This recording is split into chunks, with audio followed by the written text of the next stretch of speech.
আল্লামা সাঈদীর একটা ওয়াজ আমি শুনেছিলাম।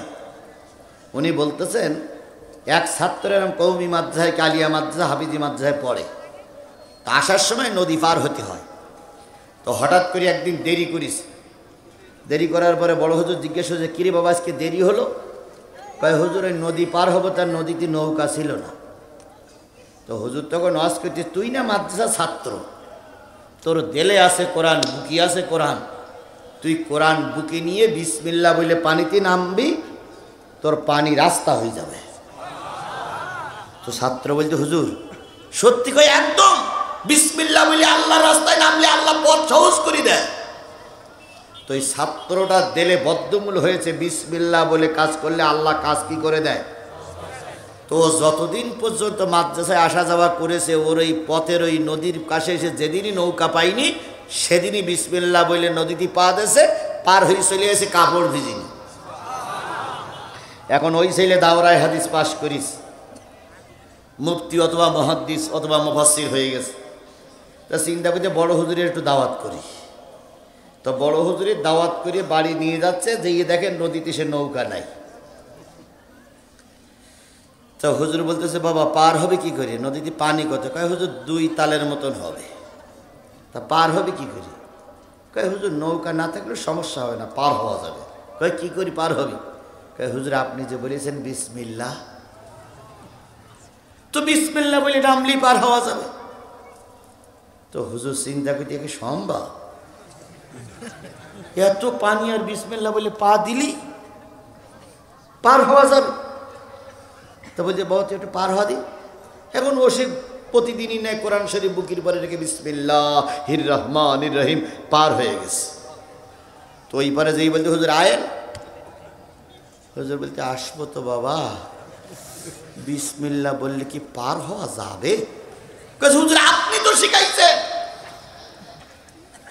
তো হুজুর বলতে, এখন যদি আমি পিছনে টানি তাহলে বলবে হুজুরের কথার দাম নেই। তো হুজুর নদীর কিনারায় যেয়ে চিন্তা করতে, দেবো কি দেব না, নামবো কি নামবো না। এই করে বিসমিল্লাহ খুব সই করি বলিস, বলে যেই না পা দেশে হুড় মুড় করে নদীর ভিতরে বলিস। তো ছাত্র জিজ্ঞেস, হুজুর কি হইল? কই, তুই বাবা বিসমিল্লাহ বললি, আমিও বিসমিল্লাহ বললাম, কাজ হইল না। তো বলুন তো, ছাত্রের কাজ হয়েছিল, ছাত্রের বদ্ধমূলে বিশ্বাস ছিল, মনে বিশ্বাস ছিল বিসমিল্লাহ কাজ হবে। ছাত্রের ইখলাস ছিল সহি, আর এই হুজুর শিখাইয়েছে, কিন্তু ইখলাসের ভিতরে ত্রুটি ছিল। কথা বলেন ঠিক না বেটি? এই জন্য হুজুর হুড়মুড় করে বলেছে, ছাত্র পার হয়ে গেছে। আপনারাও কথায় বলে, বিশ্বাসে মেলায় বস্তু তর্কে বহুদূর। তাই আপনাদের কাছে অনুরোধ করছি, আজকে আল্লাহ গুনাহ মাফ করে দেবেন, রসুলের হাদিস দ্বারা প্রমাণ করে দিলাম। এরপরও সন্দেহ না রেখে যদি আজকের শেষ মোনাজাত পর্যন্ত বসেন, আল্লাহ অবশ্যই গুনাহ মাফ করে আপনাকে মাসুম বানিয়ে বাড়ি নিয়ে যাবে। এই জন্য আল্লাহ পাক আমাদের শেষ মোনাজাত পর্যন্ত কবুল করুক। সকলে বলুন আমিন। সমাধান চাও যদি জীবনে মরণে, ফিরে যাও খুঁজে নাও চোখ রাখো কুরআনে। সমাধান চাও যদি জীবনে মরণে, ফিরে যাও খুঁজে নাও চোখ রাখো কুরআনে। এ বাণী সকলের নয়, শুধু মুমিনের, যারাই চলবে মেনে ফল পাবে কোরআনের। ঘরে বলো কিংবা রাষ্ট্রে বলো, অশান্তি দূর করে শান্তি আনে। সমাধান ও সমাধান চাও যদি জীবনে মরণে, ফিরে যাও খুঁজে নাও চোখ রাখো কুরআনে। ونشهد أن لا إله إلا الله وحده لا شريك له الذي أرسله بالحق بشيرا ونذيرا وداعيا إلى الله بإذنه وسراجا منيرا. فقد قال الله تعالى في كلامه المجيد وفرقانه الحميد أعوذ بالله من الشيطان الرجيم بسم الله الرحمن الرحيم يا أيها الذين آمنوا هل أدلكم على تجارة تنجيكم من عذاب أليم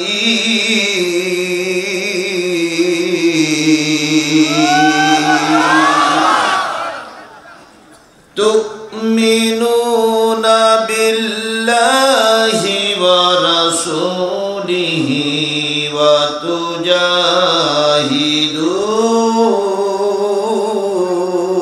وتجاهدون في سبيل الله بأموالكم وأنفسكم ذلكم خير لكم إن كنتم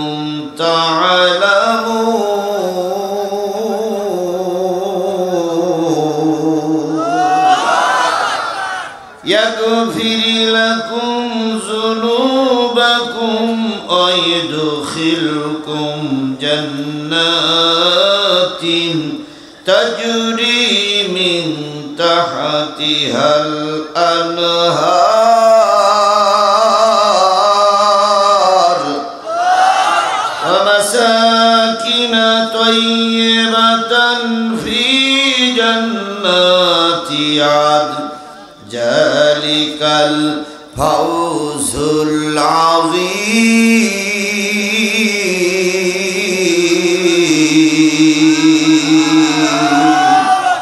صدق الله المولانا العظيم وعن أبي هريرة رضي الله تعالى عنه قال قلت يا رسول الله أي الأعمال الأفضل قال إيمان بالله ورسوله قيل ثم ماذا قال الجهاد في سبيل الله رواه البخاري أو كما قال رسول الله صلى الله عليه وسلم إن الله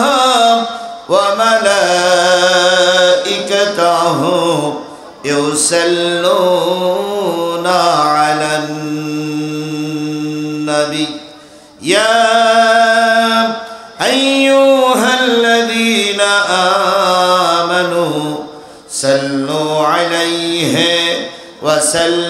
وسلموا تسليما اللهم صل على محمد وعلى آل محمد كما صليت على إبراهيم وعلى آل إبراهيم إنك حميد مجيد اللهم بارك على محمد وعلى آل محمد كما باركت على إبراهيم وعلى آل إبراهيم إنك حميد مجيد لا إله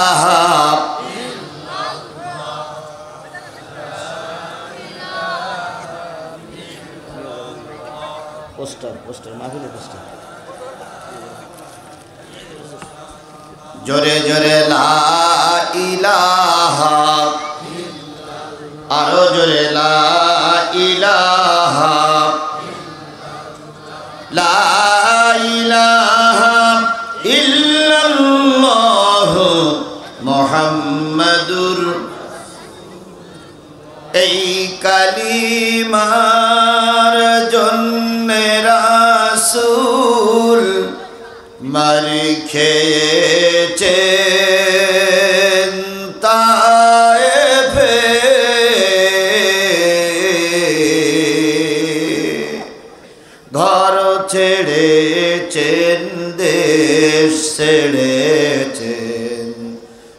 মোহাম্মদ মাহবুবুল্লাহ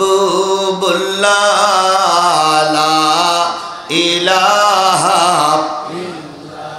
জোরে লা ইলাহা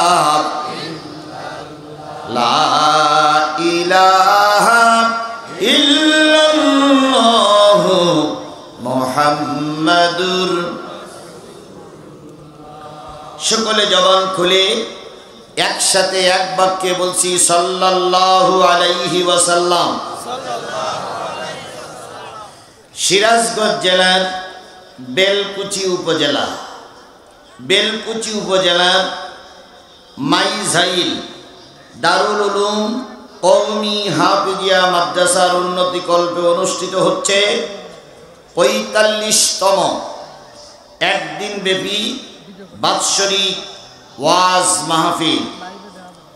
তারিখ হচ্ছে ২৮শে নভেম্বর ২০২৪, ১৩ই অগ্রহায়ণ ১৪৩১ বাংলা, রোজ বৃহস্পতিবার।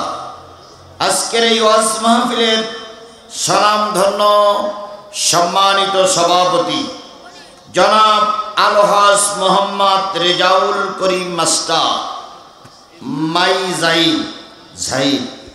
আজকের মাহফিলের সম্মানিত ভাই পরিচালক আলহাজ হযরত মাওলানা মুফতি শহীদুল ইসলাম সাহেব, শিক্ষক অত্র মাদ্রাসা ও খতিব কেন্দ্রীয় জামে মসজিদ তামাই। আজকের এই মাহফিলের সম্মানিত অতিথিবৃন্দ জনাব মাওলানা মুফতি মোহাম্মদ আরিফুল ইসলাম মোহতামিম রান্দনীবাড়ি মাদ্রাসা, হযরত মাওলানা মোহাম্মদ মোশাররফ হোসেন মাইঝাইল। আজকের এই মাহফিলের মঞ্চে উপবিষ্ট অতিথিবৃন্দ, উপস্থিত আছেন বেলকুচি উপজেলার সাবেক ভাইস চেয়ারম্যান জননন্দিত নেতা জনাব হযরত মাওলানা আরিফুল ইসলাম সোহেল ভাই। উপস্থিত আছেন এলাকার একজন স্বনামধন্য বিএনপি নেতা, সম্ভবত বনিয়ামিন নাম, জি বনিয়ামিন ভাই।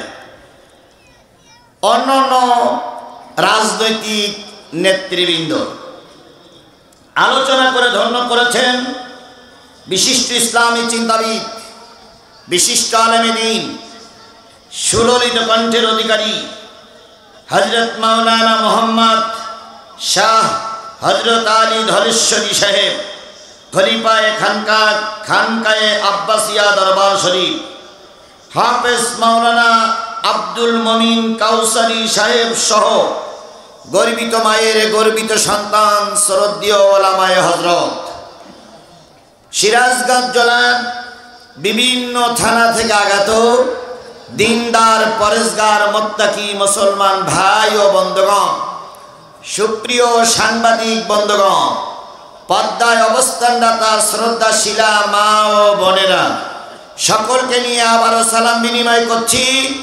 আশা করছি সালামের জবাবটা সবাই মিলে দিবেন, জোরে সোরে দিবেন। আসসালামু আলাইকুম ওয়া রাহমাতুল্লাহি ওয়া বারাকাতুহু। শুকরিয়া আদায় করছি সেই মালিকের, যে মালিক আপনাকে আমাকে মুসলমানের ঘরে জন্মগ্রহণ করার তৌফিক দান করেছেন। আপনি আমি মুসলমান, এজন্য খুশি না বেজার? সবাই মিলে এক বাক্য বলতে হবে, আপনি আমি মুসলমান, এজন্য খুশি না বেজার?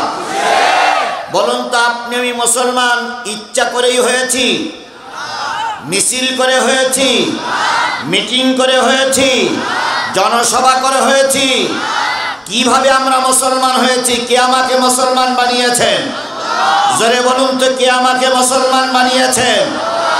আল্লাহ ইচ্ছা করলে তো আপনাকে আমাকে খ্রিস্টান বানাতে পারতেন, কিছু করার ছিল? আল্লাহ ইচ্ছা করলে আপনাকে আমাকে হিন্দু বানাতে পারতেন, কিছু করার ছিল? আল্লাহ ইচ্ছা করলে আপনাকে আমাকে ইহুদি বানাতে পারতেন, কিছুই করার ছিল? আল্লাহ হিন্দু না বানিয়ে, খ্রিস্টান না বানিয়ে, বৌদ্ধ না বানিয়ে, অমুসলিম না বানিয়ে কি বানিয়েছেন? জোরে বলেন, কি বানিয়েছেন? আবার খেয়াল করুন, মুসলমানের ভিতরে বিভিন্ন জাত এবং পদের মুসলমান আছে। কেউ শুধু শুক্রবারের নামাজ পড়া মুসলমান, কেউ ঈদের নামাজ পড়া মুসলমান, কেউ জীবনে একদিন নামাজ পড়ে না উনিও মুসলমান, কেউ কোরআন হাদিসে আগুন লাগে আনন্দ মিছিল করে উনিও মুসলমান, কেউ আলেমদের বিরুদ্ধে কোর্টে দাঁড়ায় সাক্ষী দেয় উনিও মুসলমান, কেউ বড় হুজুরির ফাঁসির রায় শুনে মিষ্টি বিতরণ করে উনিও মুসলমান, কেউ আলেমদের ফাঁসি দিয়ে আনন্দ করে উনিও মুসলমান, আপনিও মুসলমান, আমরাও মুসলমান। কথা বলেন ঠিক না বেঠিক? আল্লাহ বলতেছেন, কুনতুম খায়রা উম্মাতিন উখরিজাত লিন্নাস তা'মুরুনা বিল মা'রুফি ওয়া তানহাউনা 'আনিল মুনকার ওয়া তু'মিনুনা বিল্লাহ।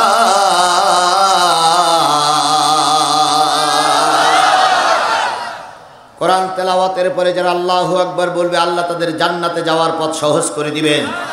জোরে বলুন আল্লাহু আকবার। কুনতুম খায়রা উম্মাতিন, তোমরাই হলে সর্বোৎকৃষ্ট উম্মত, উখরিজাত লিন্নাস, মানুষের ভিতর থেকে বেছে বেছে তোমাদেরকে বের করে আনা হয়েছে। কে বলছেন? তোমরাই হলো সর্বোৎকৃষ্ট জাতি বা সর্বোৎকৃষ্ট গোষ্ঠী, তোমাদেরকে অন্য অন্য মানুষ থেকে বের করে আনা হয়েছে। এবার বলুন তো, পৃথিবীতে মানুষ কত? 800 কোটি মানুষ। 800 কোটি মানুষের ভিতর থেকে মুসলমান কত কোটি? আল্লাহ বলতেছেন 800 কোটি মানুষ পৃথিবীতে সবাই মুসলমান না। তোমাদের পরে দয়া করে মায়া করে কালেমাওয়ালা বানানাম গোটা পৃথিবীতে কত কোটি? 200 কোটি। সব মুসলিম, সব কালেমাওয়ালা। এবার বলুন তো, এই বাংলাদেশে, আমাদের প্রিয় মাতৃভূমি বাংলাদেশে বসবাস করে কত কোটি? 18 কোটি। 18 কোটি সবাই কি মুসলমান? 1 কোটি বাদ দেন, তাহলে মুসলমান কত কোটি? আল্লাহ বললেন, অন্য অন্য জাতির থেকে তোমাদের বাছাই করলাম, প্রথম ছিলে তোমরা কত কোটি? 200 কোটি। 200 কোটি থেকে 17 কোটি বাংলাদেশের জন্য বাছাই করে দিলাম, উখরিজাত লিন্নাস।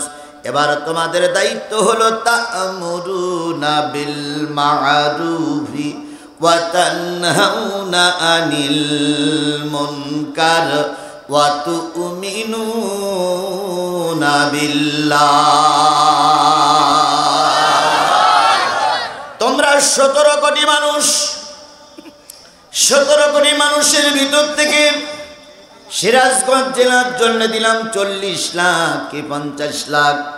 50 লাখের ভিতর থেকে এই বেলকুচির জন্য দিলাম 50 লাখ কি 40 লাখ কি যাই হোক, তাদের ভিতর থেকে তোমাদেরকে এই মাহফিলে 5000 কি 10,000 লোককে বাছাই করে আনা হয়েছে। তোমাদের দায়িত্ব হলো সৎ কাজের আদেশ করো, অসৎ কাজের নিষেধ করো, আর পুরাপুরি কার পরে ঈমান আনো। এ কথা কার? আরেকটু জোরে বলুন তো, এ কথা কার? তাহলে আল্লাহ আমাকে অমুসলিম বানান নাই, শুক্রবারের নামাজ পড়া মুসলমান বানান নাই, ইসলাম বিদ্বেষী বানান নাই, মাদ্রাসা বিরোধী বানান নাই। কোরআনের পক্ষে আমাকে থাকার তৌফিক যে আল্লাহ দিলেন, সেই আল্লাহর শুকরিয়াটা আসতে না জোরে? সবাই মিলে বলুন, সেই আল্লাহর শুকরিয়াটা আসতে না জোরে? আবারও বলছি, আলহামদুলিল্লাহ। কার শুকরিয়া আদায় করলাম? সবাই মিলে বলুন তো, কার শুকরিয়া আদায় করলাম? খুশি হলো কে? আলহামদুলিল্লাহ বললে খুশি হয় কে? আর আলহামদুলিল্লাহ বললে মেনে নিতে পারে না কে? নিশ্চয়ই এখানে শয়তান একটাও। আলহামদুলিল্লাহ বলার সময় আমার গালের ভিতরে যে বড় জিহ্বাটা আছে, এই জিহ্বাটা নাড়াচাড়া করে না ঠান্ডা হয়ে থাকে? তাহলে গালের ভিতরে বড় জিহ্বা নাড়াচাড়া করে, তাই আমরা কি বলি? কথা বলি। কথা বলেন, বড় জিহ্বাটা নাড়াচাড়া করে, তাই আমরা কি বলি? আচ্ছা বলুন তো, জিহ্বা না নাড়িয়ে কথা বলতে পারবেন কিনা? একটা হাত তোলেন তো। যে হুজুর জিহ্বা ধরি রাখবো, নোটটিই দেবো না, আর আমি ওয়াজ করেই যাব, সম্ভব? তাহলে জিহ্বা আছে তাই, এই কথা বলেন, জিহ্বা আছে তাই। এবার বলুন তো গরুর জিহ্বা আমার চাইতে বড় না ছোট? নিশ্চয়ই গরু কথা বলতে পারে। কেন আগে বললেন তো জিহ্বা আছে তাই কথা বলে, এখন বলতেছেন গরুর জিহ্বা বড়, কথা বলতে পারে না। গরু কি কথা বলতে পারে? মশির জিহ্বা আরো বড়, তারপরে কি কথা বলতে পারে? হাতির জিহ্বা, হাতি কথা বলতে পারে না কেন? মানুষ কথা বলে জানার প্রয়োজন আছে না নাই? তুমি আর আমি চুপচাপ বসে আছি, কোরআন রিসার্চ করতেছে বিজ্ঞানীরা, মানুষ কেন কথা বলে। রিসার্চ করতে করতে বিজ্ঞান একটা অ্যান্সার পেয়ে গেল। বিজ্ঞান বলল বড় জিহ্বার পাশে মানুষের একটা ছোট্ট জিহ্বা আল্লাহ তৈরি করে দিয়েছে। আছে তো? আপনার আছে তো? দেখেছেন কোনোদিন? এখন যদি দেখতে চান তাহলে একজন হা করা লাগবে, আর একজন দেখা লাগবে না ভাই? তো এখন দেখা লাগবে না, আজকে রাত্রি শোয়ার আগে আয়নার সামনে দিয়ে হা করে তাকাই, দেখবেন তো জিহ্বা আছে না নাই। এবার বলুন তো এই ছোট জিহ্বাটা কি গরুর আছে? ছোট জিহ্বাটা কি মশির আছে? ছোট জিহ্বাটা হাতির আছে? নাই। এই জন্য গরু মোষ হাতির বড় জিহ্বা আছে, কথা বলতে পারে না, কারণ ছোট জিহ্বাটা কথা তৈরি করে আর বড় জিহ্বাটা কথা বের করে দেয়। আর রহমান আল্লামাল কুরআন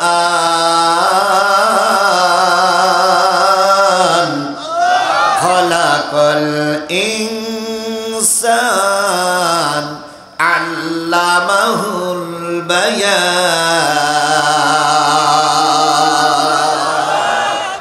সে যে রহমান শিখালেন কোরআন, সৃজিলেন মানুষ শিখালেন বয়ান। জেনে নিও মানুষ, আসমানের নিচে জমিনের উপরে মানুষ মানুষের জন্য আল্লাহ বলতেছেন এত করে সুন্দর ভাষায় আর কেউ কথা বলতে পারে না। তাহলে বড় জিহ্বার পাশে ছোট জিহ্বাটা কে বানিয়ে দিলেন? এখন যে আল্লাহ ছোট জিহ্বাটা দিয়ে কথা বলার তৌফিক দিয়েছেন, ও আমার আল্লাহর বান্দারা শোনো, আল্লাহ ইচ্ছা করলে যে কোনো মুহূর্তে আপনাকে আবার বোবা বানাই দিতে পারে। ছোট জিহ্বা, বড় জিহ্বার পাশে যা ছোট জিহ্বা আছে সেই কথা বলে, আর যা ছোট জিহ্বা ছোট, ছোট জিহ্বা যতটুকু দরকার ততটুকু যার নাই তিনি হয় কি? তোতলা, বোবা না। আর একেবারে যার নাই তিনি হলেন বোবা। আর যার বড় জিহ্বার পাশে ছোট যেটুকু থাকা দরকার তার চেয়ে কম আছে তিনি কি? তাহলে আল্লাহ আমার তোতলা বানান নাই, বোবা বানান নাই, ভালো কথা বলার শক্তি দিয়েছেন, এই জন্য আল্লাহ শুকরিয়ার দরকার আছে না নাই? এখন কিছু লোক মনে করতে পারেন যে আমি তো এখন ভালোই কথা বলি, আল্লাহ তার এখন নেবে না। ওরে ভাই, এক্ষুনি নিতে পারে, এই মুহূর্তে নিতে পারে। তার জ্বলন্ত প্রমাণ। সপ্তাহখান কি 10 দিন আগে একটা বক্তা মঞ্চে কথা বলতেছিল, আপনারা দেখেছেন মনে হয়। এই বক্তাটা কথা বলতে বলতে জবান বন্ধ হয়ে গেছে, আর কথা বলতে পারে না। কমিটির ভাইদেরকে বললেন পানি দেন, পানি খাইলেন কথা ওঠে না, চা খাইলেন কথা ওঠে না, অনেক গোলা খাকারি দিলেন, অনেক কাশি দিলেন, কথা ওঠে না। ওই যে জবানটা বন্ধ হয়ে গেল, উনি সবার কাছে মাপ চেয়ে চলে গেলেন। বন্ধুরে, একজন ভালো আলোচক সুললিত কণ্ঠে কোরআনের আলোচনা করতে করতে জবান বন্ধ হয়ে গেল। বলুন তো আপনার আমার এরম আল্লাহ করতে পারে কি পারে না? বেমালুম ভুলে গেছি আল্লাহ 3.5 হাত বডির ভিতরে কোটি কোটি টাকার সম্পদ দিয়েছে, একটা বারের জন্য আল্লাহর শুকরিয়া আদায় হয় না। লাইন শাকারতুম লাযিদান্নাকুম, আল্লাহ বলছে তুই আমার শুকরিয়া আদায় কর, নিয়ামত বাড়িয়ে দেব। ফাজকুরুনি আযকুরুকুম, তুই আমার স্মরণ কর, আমি তোরে স্মরণ করব। তাহলে আল্লাহ আমার 3.5 হাত বডির ভিতরে কোটি কোটি টাকার সম্পদ দিয়েছেন, সেই আল্লাহর শুকরিয়া করা দরকার আছে না নাই? তাহলে কারোর জবান বন্ধ থাকবে না, সকলে মিলে বলছি আলহামদুলিল্লাহ।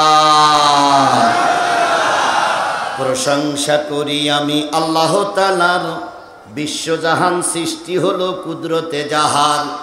জ্ঞান বিজ্ঞান শিল্প কলা আবিষ্কারক যত, খোদার মহিমা তারা গাইছে অবিরত।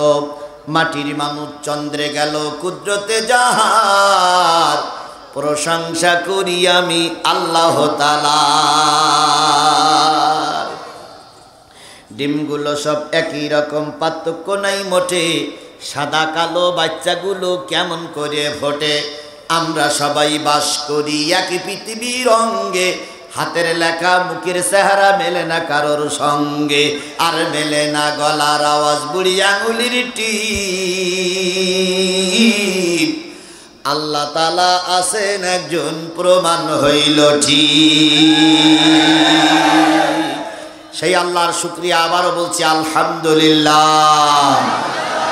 সর্বকালের সর্বশ্রেষ্ঠ মহামানব যিনি এসেছিলেন এই পৃথিবীতে মানুষের কল্যাণের জন্য। কিসের জন্য এসেছিলেন? পৃথিবীর ইতিহাসে পাওয়া যায় নবী রাসূল ছাড়া পৃথিবীতে আর যত জাগতিক নেতা জন্ম নিয়েছে সবাই মানুষের কল্যাণ চেয়েছে, মানুষের কল্যাণ কামনা করেছে। কেবলমাত্র শুধুমাত্র একমাত্র আল্লাহর নবী এসেছিলেন মানুষের কিসের জন্য? কল্যাণের জন্য। তিনি সারাটা জীবন উম্মতের কল্যাণ কামনা করেছেন। কথা বলেন ঠিক না বেঠিক? আমার নবী পৃথিবীতে আসলেন যখন ছোট মানুষ, আমেনার গর্ভ থেকে দুনিয়ায় নেমেছেন। নবীজির ফুফি আম্মা উম্মে হানি সংবাদ পেল আব্দুল্লাহর একটা পুত্র সন্তান আল্লাহ দান করেছে। উম্মে হানি যখন আসলেন তখনও ভোর ঠিক মতন হয়নি। উম্মে হানি বলেন, আমি এসে দেখলাম আব্দুল্লাহর বেটা মোহাম্মদ, আমেনার বেটা মোহাম্মদ ছোট্ট দুইটা ঠোঁট বিড় বিড় বিড় বিড় বিড় বিড় করে নড়তেছে, কি যেন বলতেছে। উম্মে হানি বলেন, আমি নবী মোহাম্মদকে কাপড়ের ভিতরে জড়াইয়ে দুই গালে দুটো চুমো দিয়ে মুখটা কানের কাছে নিয়ে চোয়ালের পর একটা চুমো দিয়ে বললাম, ভাতিজা তুমি কি বলতেছো এটা তো আমি বুঝতে পারি না। নবীজি ছোট্ট ছিলেন তখন তার ভাষা উম্মে হানি বুঝতে পারেন নাই। যখন নবী একটু বড় হয়ে গেল উম্মে হানি জিজ্ঞেস করেছিলেন, উম্মে হানি জিজ্ঞেস করেছিলেন, ভাতিজা মোহাম্মদ জন্মের পরেই তুমি ঠোঁট নাড়িয়ে নাড়িয়ে কি বলতেছিলে? নবীজি বললেন, ফুফি আম্মা জন্মের পরে কেঁদেছিলাম, রব্বি হাবলি উম্মতি, আয় আল্লাহ আমার গুনাহগার উম্মত গুলোরে মাফ করে দাও। তাহলে নবীজি কাঁদলেন, প্রথমে সে কাঁদলেন কাদের জন্য? এই মুসলমান কথা বলেন, কাদের জন্য কাঁদলেন? তায়েফের ময়দানে রাসূল মাইর খাইলেন, দান মুবারক শহীদ করলেন উহুদের ময়দানে। তায়েফের ময়দানে মার খেয়ে রক্তাক্ত নবী ভূত হয়ে পড়ে আছে। কাফেরেরা চলে গেল, যায় দেশে পাথরগুলো পরিষ্কার করে নবীর রক্তগুলো পরিষ্কার করলেন। নবীকে কাদের পরে শোয়ে নবীর মুখের পরে মুখ রেখে বলতেছি, ইয়া রাসূলুল্লাহ আর বুঝি আপনার মুখে জায়েদের নাম শোনা যাবে না? একটা বারের জন্য আপনি চোখটা মেলেন, আমাকে একটাবার জায়েদ বলে ডাকেন। আপনি তো আমাকে পিছনে সরে যেতে বলেছিলেন। নবীজি কিছুই বলে না, চোখও আলগা করে না। কিছুক্ষণ পর আল্লাহর নবী চোখ দুটো একটু আলগা করলেন, আলগা করে জায়েদের দিকে তাকায়ে বলতেছে, জায়েদ তায়েফের কাফেরেরা আছে না এখনো চলে গেছে? জায়েদ বলেন, ইয়া রাসূলুল্লাহ ওরা মনে হয় চলে গেছে, একটু উপরে উঠে দেখে এসো। জায়েদ উপরে উঠলেন, দিয়ে দেখলেন কেউ নাই। আসার পরে নবী বললেন, জায়েদ একটু পানির ব্যবস্থা করো, আমার এক ওয়াক্ত সালাত মনে হয় কাজা হয়ে যাচ্ছে। নবীজি নামাজ পড়লেন, জায়েদকে নামাজ জায়েদের সঙ্গে নিয়ে। এরপরে নবী উপরের দিকে তাকায় দেখে বড় বড় পাহাড়গুলো সব মাথার উপরে চক্কর দিয়ে ঘুরে ঘুরে বেড়াচ্ছে। জিবরিল আমিন পাহাড়ের পরে বসে আছে। নবীকে লক্ষ্য করে বলতেছে, দোস্ত একটা বার আদেশ করুন, যারা আপনার সঙ্গে বিয়াদবি করেছে সবগুলোর মাটির সঙ্গে মিশিয়ে দিব। রহমতের নবী, দয়ার নবী জিবরিলকে লক্ষ্য করে বললেন, জিবরিল আল্লাহরে বলো আল্লাহ যেন রাগ করে না। সব উম্মতগুলোরে যদি মেরে দেওয়া হয় আমি নবী কালেমার দাওয়াত কাকে শোনাবো? তাহলে তাইফের ময়দানে রসুল কানলেন কাদের জন্য? উম্মতের জন্য। এবার চলে যান শেষ দিন, যেদিন সব কিয়ামতের দিন উঠবে, রোজা মাহশরের ময়দান। আমার নবীর আগে কাউকে উঠানো হবে না। জিবরিল কবরের পাশে যেয়ে বলবে, দোস্ত উঠে আসেন, আল্লাহ আপনাকে ডাক দিয়েছে। কবরটা ভাগ হয়ে যাবে। নবীজি মাথা উঁচু করে দেখবে রোজা মাহশরের ময়দানে কিচ্ছু নাই, সমস্ত ময়দানটা ফাঁকা ফাঁকা। নবীজি আবার মাথা নিচু করে শুয়ে পড়ে জিবরিলকে বলবে, জিবরিল আল্লাহকে যে বলো দোস্ত রোজা মাহশরের ময়দানে উঠবে না। জিবরিল কয় কারণ হলো আমার সব উম্মতগুলোরে জাহান্নামে পাঠিয়ে দিয়ে আমাকে এখন সুসংবাদ দিচ্ছে, আমি যাব না। আল্লাহ তখন নিজেই ডাক দিয়ে বলবে, হাবিব ওহুদে মার খেয়েছো, তায়েফে রক্ত দিয়েছো, গোটা দেশে 63টা বছরের ভিতরে কষ্টের সময় বেশি পার করেছো। আমি আজকে তোমার চোখে পানি দেখতে চাই না। ও হাবিব তুমি মাথা উঠাও, আজকে যাকে তুমি সুপারিশ করবে আমি আল্লাহ তাকে মাফ করে দেব। তাহলে জন্মের পরে কানলেন উম্মতের কল্যাণের জন্য, তায়েফে কানলেন উম্মতের কল্যাণের জন্য, এখন কবরে শুয়ে পড়ে কাঁদতেছেন উম্মতের কল্যাণের জন্য। তা রোজা মাহশরের ময়দানে কাঁদবেন উম্মতের কল্যাণের জন্য। সেই নবীর নাম শোনার পরে যদি কোনো ব্যক্তি দুরূদ শরীফ না পড়ে, নবীজি বলেছেন এর চাইতে বড় কৃপণ ব্যক্তি আর সমাজে কেউ হতে পারে না। সুতরাং নবীজির নামে দুরূদ আর সালাম দিয়ে শুরু করছি, কারোর জবান বন্ধ থাকবে না। সকলে মিলে বলছি সাল্লাল্লাহু আলাইহি ওয়াসাল্লাম। আল্লাহ বলতেছেন, ওয়ামা আরসালনাকা ইল্লা রাহমাতাল লিল আলামিন।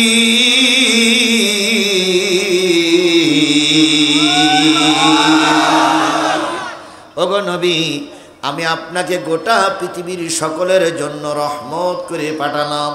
বলুন তো আমার আল্লাহ হলেন রব্বুল আলামিন আর নবী হলেন রহমাতাল লিল।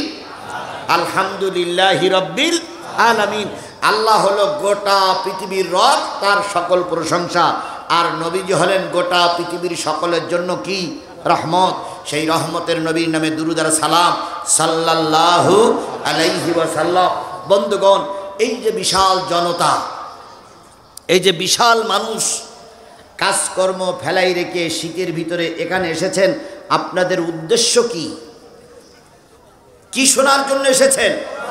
জোরে বলুন তো, কি শোনার জন্য এসেছেন? আচ্ছা বলুন তো, এই জায়গায় না এসে যদি বাড়িতে কয়েকটা ধানের কি বলে আটি যদি পিটাতেন, একটু লাভ হইতো না? হতো। যদি বাড়িতে বউটার পাশে একটু গল্প করতেন, বউটা একটু খুশি হতো। যদি বাজারে যেয়ে একটু বাজার করে আনতেন, তাহলে খুশি হতো। ওলামা হও, যত সরকারি দল বেসরকারি দল, যত দলের লোক হও না কেন, এই আলোচনাগুলো যদি চুপচাপ বসে বসে শোনো, আল্লাহ তোমাদের রহমত দিয়ে ভরপুর করে দেবে। তাহলে আল্লাহ রওদা চুপচাপ বসে বসে কোরআন শরীফ শুনলে রহমত করবেন কে? আচ্ছা, আপনাদের কি রহমতের দরকার আছে? কাদের কাদের রহমতের দরকার আছে একটু হাত তোলেন তো। কাদের কাদের রহমতের দরকার আছে? এখনো তো বিধবা পঞ্চায়েত আমার কথা বলতে দেন। তাহলে রহমত আমাদের দরকার আছে না? কিছু কিছু লোক মনে করতে পারে দোকানে বসে আছে, রাস্তায় দাঁড়িয়ে আছে, মনে করতে পারে ওয়াজ তো কত শুনলাম, রহমত আর কতই নেব। ওনাদের রহমত বেশি হয়ে গেছে, এই জন্য ওনারা আসতেছেন না। কিয়ামতের দিন সামান্য জাররা পরিমাণ নেকির কারণে একটা মানুষ জাহান্নামে যাবে, সামান্য জাররা পরিমাণ নেকি বেশি হলে একটা মানুষ জান্নাতে যাবে। দাড়িপাল্লা আল্লাহ ধরেছে, একটা সরিষার দানাকে 70 ভাগ করে এক পাশে রাখলে একটা জাররা হয়। এই 70 ভাগ দানা পরিমাণ গুনাহ রয়েছে। আল্লাহ বলবে জাহান্নাম খেটে এসো। জাররা পরিমাণ নেকি ডাইনি বেশি হয়েছে, আল্লাহ বলবে জান্নাতে যাও। সেদিন মনে পড়বে এই কোরআনের মাহফিল থাকাটা কত বরকতের। তাহলে আমাদের রহমতের দরকার আছে না ভাই? আমরা রহমত নিয়েই বাড়ি যাব ইনশা। এবারে যারা রাস্তায় আছেন এখনো আসেন নাই, তারা একটু দয়া করে খেয়াল করে শুনুন, অথবা দোকানে আছেন অথবা বাড়িতে আছেন, খেয়াল করে শুনুন। আল্লাহ নবী বলেন, মাস্তামা কওমান ফি বাইতিন মিন বুয়ুতিল্লাহ ইয়াতলুনা কিতাবাল্লাহ ওয়া ইয়াতাদারাসুনাহু ইল্লা নাযালাত আলাইহিমুস সাকিনা ওয়া গাশিয়াতুহুমুর রাহমা ওয়া হাফাতুহুমুল মালায়েকা ওয়া যাকারাল্লাহু ফীমান ইনদাহু আও কামা ক্বালা রাসূলুল্লাহ সাল্লাল্লাহু আলাইহি সাল্লাম। মসজিদে অথবা মসজিদের বাইরে যখন আল্লাহর কোনো বান্দা অথবা নবীর কোনো উম্মত কোরআন এবং হাদিসের আলোচনা শুরু করে, ওই আলোচনাগুলো শ্রোতা যদি নারী হোক আর পুরুষ হোক চুপচাপ বসে বসে শোনে, আল্লাহর নবী বলেন ওদের মাথার পরে সামিয়ানা যদি নাও থাকে, ওদের মাথার উপর দিয়ে আল্লাহ পাক রহমতের বাতাস, জান্নাতের বাতাস, শান্তির বাতাস প্রবাহিত করে দেয়। বলুন তো আল্লাহ এবং রসুলের কথা কতটুকু সত্য? 100%-এর উপরেও যদি থাকে সেটাই সত্য। আমার মুহতামিম হুজুর কথা বলেছেন, আগের বক্তা কথা বলেছেন, আমি কথা বলছি। আমাদের কথায় ভুল হলেও হতে পারে, কিন্তু আল্লাহর কথায় কি ভুল আছে? নবীর কথায় কি ভুল আছে? সেই নবী বলেন, যদি কোরআনের মাহফিলে অল্প সময়, বেশিক্ষণ না, অল্প সময় যদি বসে থাকো, মাথার উপর দিয়ে কিসের বাতাস? রহমতের বাতাস, জান্নাতের বাতাস। ও বেলকুচির মুসলমানেরা, এখনো যারা মাহফিলে আসুনি, ভালো করে খেয়াল করো। আজকের রহমতের বাতাস যাদের কপালে সহ্য হচ্ছে না, হয়তো এমনটি হতে পারে পরকালে জান্নাতের বাতাস তোমার আমার কপালে জুটবে না। সুতরাং জান্নাতের বাতাসের মাহফিলে তারাই বসে যারা জান্নাতি, আর যারা দোকানপাটে ঘুরে বেড়াচ্ছে হয়তো ওদের কপালে জান্নাত নাই। আবার দেখবেন মাহফিলে বসে শেষ পর্যন্ত থাকে না, কিছু লোক বিনা কারণে চলে যায়। আল্লাহ রসুলের ভাষায় এরাও জান্নাত থেকে বঞ্চিত। তাহলে আমরা কি জান্নাত নিতে এসেছি না গা দেখানোর জন্য এসেছি? তাহলে জান্নাত যাদের প্রয়োজন, যারা জান্নাতে যেতে চান, আজকের মাহফিলের মোনাজাত না করা পর্যন্ত আমরা বাড়ি ফিরে যাব না। ইল্লা নাযালাত আলাইহিমুস সাকিনা ওয়া গাশিয়াতুহুমুর রাহমা। নবী বলেন, রহমতের সামিয়ানা দিয়ে ওই সমস্ত লোকদেরকে ঢেকে রাখে, যাতে করে শয়তান ওদের ধোঁকা দিতে না পারে। ওয়া হাফাতুহুমুল মালায়েকা। খেয়াল করুন, আমাদের চারিপাশে কেউ নাই, কিন্তু ফেরেশতারা চারিপাশে গোল হয়ে দাঁড়িয়ে গেছে। একজনের কাঁধের পরে একজন, আর একজনের কাঁধের পরে একজন, এভাবে করতে করতে আসমান পর্যন্ত চলে গেছে। তারা দোয়া করতেছে, আল্লাহ মাইসাইল কওমি হাফিজিয়া মাদ্রাসা, তোমার এই মাদ্রাসার থেকে 3টা ফুটান্ত গোলাপ ফুল আজকে বাহির হলো। কিসের ভুল? কোরআনের ভুল। কোরআনের ভুল। এই কোরআনে কাগজে লেখা কোরআন, আর যে কোরআনের মাথায় আমরা পাগড়ি দিলাম, এই কোরআনটা হলো জীবন্ত কোরআন। কি কোরআন? এই কাগজে লেখা কোরআন। গোটা বিশ্বের সব কোরআনগুলো যদি একসঙ্গে পড়াই দেওয়া হয়, বেধর্মীরা পড়াই দিতে পারে, কিন্তু আল্লাহর কোরআন নির্মূল করা যাবে না, কারণ 1 কোটির উপরে কোরআনের হাফেজ আছে। তার ভিতরে আরো 3 জন যোগ হলো আজকে। কথা বলেন ঠিক না বেঠিক? এভাবে দৈনিক 2-4 জন করে জীবন্ত কোরআনের সংখ্যা বাড়তেছে। তাহলে আল্লাহ রসুল বলেন, হাফাতুহুমুল মালায়েকা, ফেরেশতারা গোল হয়ে দাঁড়াই দোয়া করতেছে, আল্লাহ শেষ মোনাজাত না করা পর্যন্ত এরা চলে যাবে না। এরা যখন শেষ মোনাজাত করে চলে যাবে, এদের জীবনের সব গুনাহগুলো মাফ করে দাও। তাহলে মঞ্চে নিচে ডাইনে বামে যারা বসে আছেন, আপনাদের জন্য দোয়া করতেছে কারা? এই মুসলমান স্পষ্ট করে বলুন, কারা দোয়া করতেছে? ফেরেশতাদের দোয়ার দরকার আছে? জোরে বলেন আছে? আল্লাহ রসুল যদি এখানে থেমে যেতেন, আমিও থেমে যেতাম। আল্লাহ রসুল বলতেছিল, যাকারাল্লাহু ফীমান ইনদাহু, আল্লাহ তার নিকটতম ফেরেশতাদের ডেকে বলে, ও ফেরেশতারা, মাইজাইল কওম ইহাবিজি মাদ্রাসার দিকে তাকায় দেখো, আমার বান্দা সাতক্ষীরার থেকে ছুটে এসে সূরা সফের 3টা আয়াত তেলাওয়াত করেছে। ওই কয়টি আয়াতের পরে কথা বলবে নিয়ত করেছে। আমার বান্দা আমার বান্দিরা বিভিন্ন জায়গায় চুপচাপ বসে বসে শুনতেছে। তোমরা সাক্ষী থাকো, শেষ মোনাজাত করে ওরা চলে যাবে। ওদের আমলনামায় কোনো গুনাহ আমি আজকে আর রাখবো না। সব গুনাহগুলো মাফ করে মাসুম বানাই আমি বাড়ি পৌঁছায় দেব। তাহলে আল্লাহ নবীর কথা নিশ্চয়ই সত্য কথা, বলেন ঠিক না ঠিক? এখন আজকে আমরা গুনাহ মাফ করে এই বাড়ি যাব। কারা কারা গুনাহ মাফ করে বাড়ি যেতে রাজি আছেন? 2 হাত উঁচু করে আল্লাহরে দেখান। জোরে একটা তাকবীর হবে, নারায়ে তাকবীর। আপনার হাত তুললেন ঠিকই, কিন্তু কিছু কিছু লোক মনে করতেছে আজকের মাহফিলে সব গুনাহ মাফ হবে, হুজুর বললেই অমনি হইল। এরকম কিছু লোক সন্দেহ করতে পারে। কথায় বলে, বিশ্বাসে মিলাই বস্তু, তর্কে বহুদূর।